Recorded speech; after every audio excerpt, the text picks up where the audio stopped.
Douglas. I think you're back in Israel. Is that right? Yes, I'm in Israel tonight, yeah.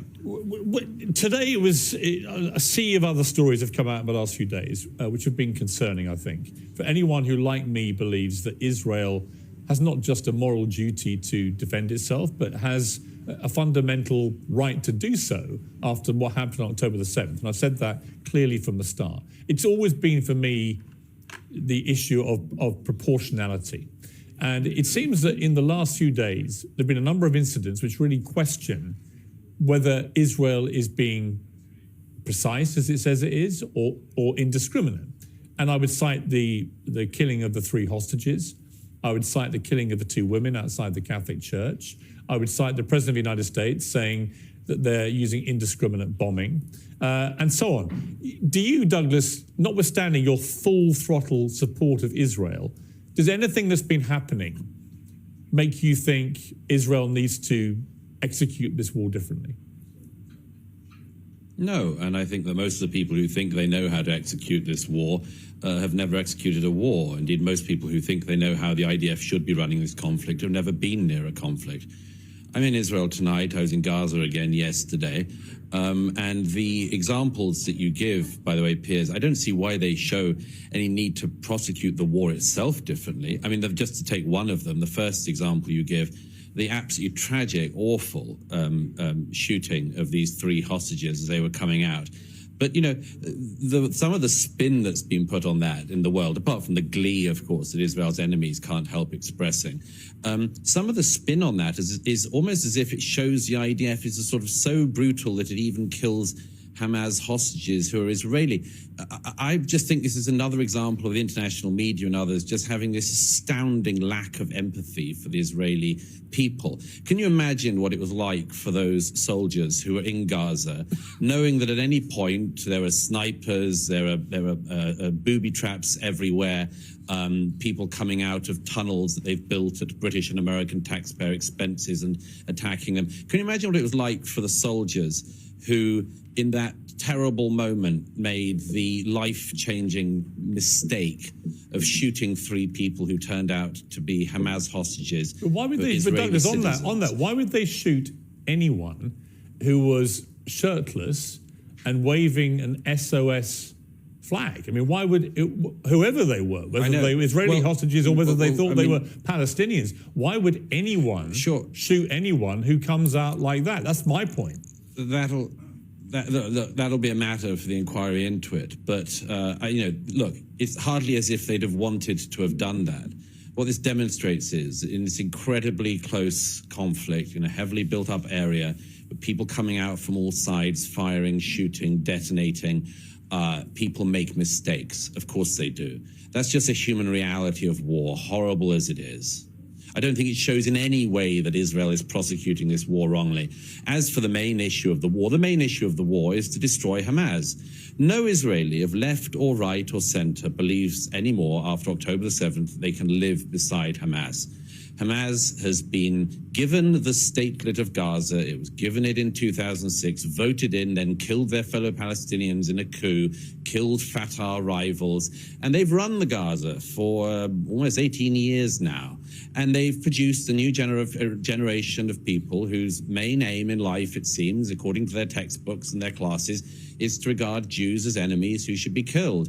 This is just an unbelievable waste, a waste of life on every side. But apart from anything else, a waste of those Palestinian lives, of children who grew up under Hamas's rule, if you can call it that, who have been indoctrinated into becoming sociopaths by a psychopathic terror organization, Hamas. All right, Cenk, you've been listening to that. So Douglas's opening statement to Piers Morgan's question, basically, which was, do you think that Israel, as they say, are trying to do everything in their power to prevent casualties of civilians when they're doing their bombing raids or when they're going house to house trying to look for Hamas, terrorists or Hamas sympathizers? And then Piers asked that question to Doug. Well, why is it that they shot, people coming out of a building that didn't have a shirt on and were holding up an SOS sign or a surrender sign, something like that. And Doug countered and said, you know what? Mistakes happen in war. And there will be an inquiry as to what happened. I mean, I don't know what else, but to say that because of that incident, or there was another incident that Piers cited, a couple of women were killed outside a church. Collateral damage is just one of the unfortunate, horrific tragedies that occurs in any type of a setting where you've got, warring factions. And it's going to happen on the side that started the incursion and started the bombings or the terrorist activities or the raids that initiated the the first murders that occurred on October 7th, and then you're going to have the retaliation. And unfortunately, there's collateral damage. Now, basically, what they're trying to do is that many in the Western newspapers, though they're siding with the pro-Palestinian side, they're going to try to spin this in their way, saying that this is disproportionate attacks. Look at the Israelis, they're shooting everybody, and they're going to try to get their narrative out. Israel is going to try to put their narrative out. Douglas is defending their side. Cenk the Jank is going to defend the other side. Let's get to Cenk's response. Before we do, I want to let you know that you're watching the Dr. Nasir Shaikh Show. I'm your host, Dr. Nasir, and that's what we have on tap for you today.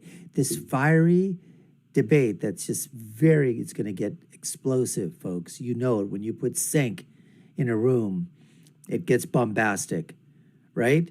So let's get to Cenk's response right now. Anything that Douglas said that you agree with? No, nothing. Not even about the way Hamas has presided over Gaza in the last 18 years. Yeah. So that's a weapon of mass distraction. It's Israel doing genocide on the Palestinians right now. And there's IDF soldiers singing and in video that the IDF has confirmed about how they're going to wipe out the seed of Amalek. That is a verse in the old Hebrew Bible that talks about exterminating Amalek. So they're talking about genocide against Palestinians. Benjamin Netanyahu has also talked about wiping out Amalek. These are open calls for genocide. What I find stunning, Douglas mentioned stunning lack of empathy. There's 20,000 dead people in Palestine right now in Gaza. Over 8,000 of them are children. When 36 Israeli children were killed by Hamas, the world cried out, and I was brokenhearted over it. 36 poor kids dead in Israel. Now there's over 8,000 dead kids in Gaza. You want to talk about a stunning lack of empathy. 6,400 women slaughtered in Gaza. You want to talk about terrorism? They're dropping unguided bombs, 2,000-pound bombs. Every one of those bombs is an act of terrorism. And the stunning lack of empathy towards Palestinian lives is disgusting. But I want to be clear, it is not shared by all Israelis. The dad of one of the hostages who was killed went on Israeli television and said, stop killing them. And he didn't mean the hostages. He meant the Palestinians. All right, but Jake, let me just jump in. But before I go back to Douglas' response to this. Let me reply to that, Piers. Yeah, I will let you reply to that. On this issue of genocide, do you accept, though, that Hamas... This push-to-drink bottle gives you more energy and better sleep. It also helps you fight disease and aging. Watch this video now before the bottled water companies take it down. A brilliant water scientist from Japan just destroyed the billion-dollar bottled water industry by building a device that turns regular water into a high antioxidant drink in seconds. Water science expert Dr. Akio Tanaka made an unusual discovery while studying drinking water in a remote Japanese village. The villagers who lived there didn't age as fast as other people. They lived longer. They were stronger and had more energy. Their DNA was even 10 to 15 years younger than that of others their age. Their secret? They all drank water from the same mountain spring. Lab tests showed very high levels of molecular hydrogen in the water, a powerful antioxidant. But molecular hydrogen is not found in regular bottled water. Until recently, you could only get it from a natural source, When Dr. Tanaka realized the positive impact this discovery could have on people's health, he started looking for a way to give everyone access to this type of water. And after months of testing and different prototypes, he succeeded. His patented SPE technology uses electrolysis to split water molecules into hydrogen and oxygen. The hydrogen bubbles then charge the water, flooding it with healthy antioxidants. After securing $5 million in funding to bring his product to market, it's now finally available for sale. It's called the Hamas's whole raison d'etre when it comes to Israel is genocide. They want to eradicate Israel and kill as many Jews as they can. I mean, they've made no secret of this. Yeah, so this is really important. So I have no sympathy for Hamas. So I am not interested in defending Hamas. I think that's nothing but a distraction. Because right now they're not fighting Hamas. They're just killing Palestinian civilians. Well, they're also killing Hamas terrorists. They are. I mean, they're killing thousands of them. Barely. No, wait a minute. Barely. But let's go to your main point, okay? So the main point is, well, Hamas threatens X, Y, and Z and has killed 1,200 people on October 7th. So that is why we have to all worry about what Hamas might do in regards to trying to... Hold on, let me finish the point. Let me finish the point. Let me finish the point. And what they might do if they had infinite power, the kind of power that Israel has. Meanwhile, Israel is actually doing the genocide, is actually preventing a Palestinian state and saying you are not allowed to exist, and if you dare try to exist, we'll kill 20,000 of your children and women. All right, Douglas, respond to that. So there you have Cenk's response in typical Cenk the Jenk style, bloviating, right at you. You know, I mean, just like basically, like I said, like a sledgehammer, you know, just pounding away. And he just, you know, goes right after you, goes right after the question, and just lays it out there with emotion and passion. And I just want to make a few points about what Cenk was talking about. Again, he's going after the emotional response from people, citing these statistics coming out of Gaza from Hamas as to the number of civilian casualties and children casualties as well, the injury toll, the death toll. And yes, that tugs at everybody's heartstrings when you hear somebody saying 8,000 children. One child dying is way too many, let alone 8,000. The problem is, are we to believe the numbers that Hamas is telling? The numbers, are they being hyperinflated? Now, people could ask and say, well, Dr. Nasir, so what if they hyperinflate them? A death is a death. That is true. But if I'm just saying that if you had 15 or 20 or 100 or 1,000 deaths, and somebody says that 20,000 died, and everybody assumes that, wow, 20,000, that's going to cause an emotional response from people. That's just human nature. And then when Douglas asks him and says, well, what about the Hamas charter?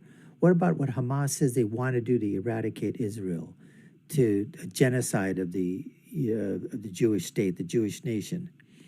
Well, Cenk comes back basically and says they don't have that kind of power, and they just might do it. Listen, you don't have to perpetrate an act of violence that's going to, do something to tens of thousands of people or hundreds of thousands of people. You could do smaller terrorist attacks that take out 12, 1,500, a few thousand, and do 10 or 10, 15 or 20 of those and achieve the same effect. In fact, that will strike more terror because people are going to say, we can't stop this happening all around us, rather than hopping at one time. And so basically, I mean, that's sort of, Cenk's position is coming at that Israel is the one that's committing genocide. They're the ones that are, because they've got they've got unabashed power to do whatever the heck that they want, and they are doing it disproportionately to the Palestinian people, and that's what's happening. Anyways, let's see what Doug's response is to this. Several things. First of all, anyone who uses the term genocide in this context simply doesn't know what they're talking about, or is a malevolent actor. I don't know if Mr. Uyghur's traveled at all in his life, how far he's traveled, how many conflicts he's seen, but I'd have guessed none. And you clearly know nothing about this particular conflict, and you've obviously seen none of it. The genocide that you describe is such a smear and a libel against the Jewish state. If Israel wanted to commit genocide, I'm sure it could, but it doesn't. It doesn't remotely want to. And people like you and other pro-Palestinian propagandists have spent years claiming that Israel is committing genocide in the Gaza. By the way, the weirdest thing about this claim is that the population of the Gaza has grown by 1 million in the last 15 or so years. So if Israel was trying to carry out a genocide, it's either the worst perpetrator of genocide ever or uniquely poor at performing that task. None of the stats support that ridiculous claim. And it's such a weird smear and a libel of Israel. Secondly, of course, you've just rattled off Hamas figures, as everyone of your kind always does. Thirdly, you said that the world cried, you said that the people like you who cover for the Palestinian extremists. Thirdly, you said that the world cried out for the 36 Israeli dead children. No, they didn't. And you know that very well. You know that very well. If you put up a poster to a missing dog in any Western city, that poster stays up. In city after city in America, posters of abducted Jewish children, including a 10-month-old baby, were put up and were ripped down by people who have been indoctrinated into hate of Jews. Nobody would rip down the poster of a missing dog, but from Dublin to Berkeley, they ripped down posters of abducted Jewish children. So no, I don't think there was very much care for that around the world. Let me put this to you, Douglas. Let me make two other very quick points. Firstly, you said what Hamas might do, as if it was some kind of hypothetical. Hamas showed what they do, what they want to do. It showed it on October the 7th, and its leadership, as I'm sure you very well know, said that they would like to repeat that again and again until they have got rid of every Jew. So, I don't know. I would trust Hamas's word on that rather than your interpretation of what you think they mean when they say that, and your generous interpretation of what you think that means. And finally, as for preventing a Palestinian state, it is nonsense that the Israelis have prevented a Palestinian state. They gave the Gazans a Palestinian state in 2005. They gave them a Palestinian state in 2005 when every Jewish person was ripped from their homes in the Gaza by IDF soldiers. And the Palestinian people were given a state. And what did they do? They voted in Hamas, who then killed their fellow Palestinians, never had another election, and used all the billions of dollars of taxpayer funds from the US, UK, and Europe to build terror tunnels and to enrich themselves so they could live the life of luxury in Qatar. Again and again, the reason there is not a Palestinian state is because the Palestinian leadership doesn't want one. Okay, Douglas, didn't want one in 1947. Right, it preferred war, and it doesn't want one now. Douglas, let me put one point to you, Ray.